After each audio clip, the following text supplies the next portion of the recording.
Já o ministro do Supremo Tribunal Federal, Flávio Dino, afirmou na última sexta-feira que os crimes relacionados à suposta trama golpista não podem ser alcançados por anistia. No julgamento, no voto que eu proferi, eu já respondi a duas questões principais, no meu ponto de vista. A primeira, esses crimes são suscetíveis de anistia ou de indulto? O Supremo já disse que não. Portanto, há uma decisão quase que unânime do Supremo, dizendo que crimes como este, como terrorismo, crimes hediondos, não comportam essa extinção de punibilidade por intermédio de uma decisão política. Eu reafirmei essa posição e creio que ela é a majoritária, porque já houve um julgamento em relação a outro caso em que o Supremo assim entendeu. Quem define, escreve os crimes é o Congresso Nacional. O Judiciário aplica essa lei. E nós fizemos, nesse caso, a aplicação da lei. E no voto, eu chamei a atenção para dois aspectos. A primeira, a lei vigente, que é muito nova, corresponde à história do direito brasileiro desde o Império. Normalmente, desde o Segundo Império, esses crimes de proteção do regime político, claro que no Império não era com essa feição, mas crimes de proteção em relação, leis de proteção contra crimes políticos, sempre obedeceram à lógica da tentativa, punir a tentativa. E em relação ao tamanho da pena, a lei vigente que o Supremo aplicou corresponde mais ou menos à média internacional e corresponde também a essa história do direito brasileiro. Dino reconheceu que o Congresso pode mudar a legislação, mas advertiu que isso não deve acontecer. O Congresso pode mudar? Pode. Eu, particularmente, espero que não o faça, porque considero que a lei vigente é boa. E disse isso no julgamento. Porque ela atende a duas condutas diferentes. Uma coisa é querer depor o governo legitimamente eleito. Isso se refere ao Poder Executivo. Outra coisa é pretender abolir o Estado Democrático de Direito. Isso se refere aos outros poderes. Portanto, são dois crimes diferentes, porque são duas condutas diferentes. Essa é a minha visão, mas claro que o Congresso Nacional pode.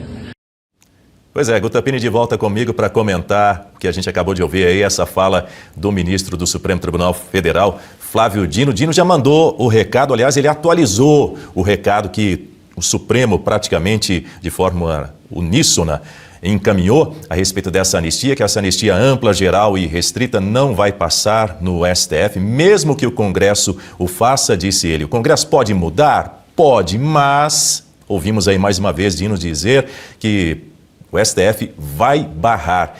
Aí ele até usou um pouco de história desde o Império, para tentar justificar que não vai passar, Guta Pini. Eles vão lá na Lua e voltam, que é para ver se dá uma volta aí na cabeça do brasileiro, do cidadão, do pagador de impostos, daquele que está indignado com a situação vivida pelo Brasil hoje. A grande questão, Dani, é que, veja só, ele já falou nessa entrevista aí que quando ele proferiu o voto dele nesse processo do golpe, ele já adiantou essa questão da anistia. Por que ele fez isso? Quem que estava perguntando para ele sobre a anistia na hora do seu voto? Ele estava julgando um processo, um caso concreto que estava ali na sua mesa. Havia uma denúncia, havia a defesa e ele deveria julgar este processo. Só isso, mas ele usou aquele momento para já externalizar a sua opinião, o seu pré-julgamento sobre uma futura anistia que poderia ser votada pelo Congresso Nacional. Vejam só a absoluta inadequação da fala do ministro. E ele revive este momento, ele volta a falar sobre isso na entrevista. Agora, Dani, nós vivemos realmente uma distopia no Brasil, porque o ministro Flávio Dino, que é hoje ministro do Supremo, que está julgando os processos do 8 de janeiro, julgando as supostas lideranças do golpe, ele era ministro da Justiça. Era ele o agente público responsável para combater todos aqueles atos, para prevenir aqueles atos. Ele estava envolvido naquilo ali, na atuação enquanto agente público. Como que hoje ele está julgando esses processos?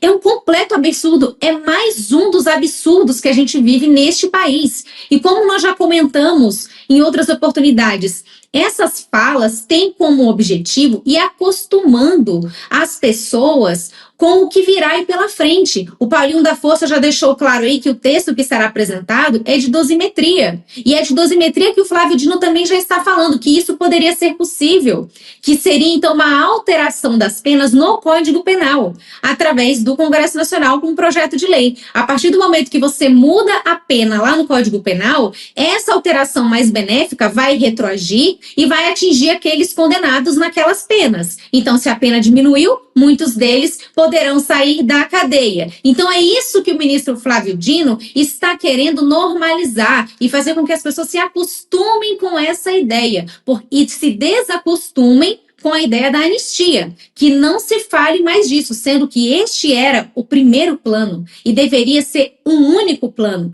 anistiar as pessoas, porque é a saída política que está prevista na Constituição Federal. Queira o ministro ou não, é o que quis a Constituição Federal, mas esse é o grande problema. Eles não querem se submeter à vontade da Constituição. Eles querem colocar a vontade deles, e não do Supremo enquanto instituição, mas a vontade pessoal deles, acima do que diz a Constituição Federal. Eles fazem uma interpretação extensiva de onde não cabe anistia.